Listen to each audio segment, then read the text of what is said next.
Thalassaemia ও জন্মগত বিরল রোগে আক্রান্তদের ডেটাবেস তৈরির আহ্বান জানালেন ডাক্তার জুবাইদা রহমান।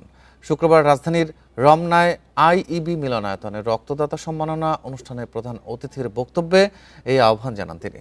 এছাড়া থ্যালাসেমিয়া প্রতিরোধে অন্তঃসত্ত্বা মায়েদের স্ক্রিনিংয়ের তাগিদও দিয়েছেন তিনি। বলেন, জেলা হাসপাতাল, উপজেলা স্বাস্থ্য কমপ্লেক্সেও থ্যালাসেমিয়া শনাক্তের ব্যবস্থা করতে হবে। 1 লাখ নতুন স্বাস্থ্যকর্মী নিয়োগের সময় থ্যালাসেমিয়া সম্পর্কে প্রশিক্ষণ দেওয়ার আহ্বানও জানান জুবাইদা রহমান।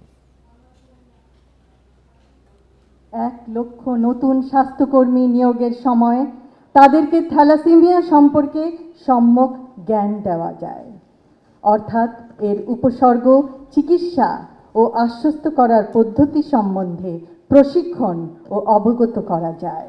আমি আজ অভিনন্দন জানাই আমার কন্যা জাইমা রহমানকেও, যিনি একজন স্বেচ্ছায় রক্তদাতা।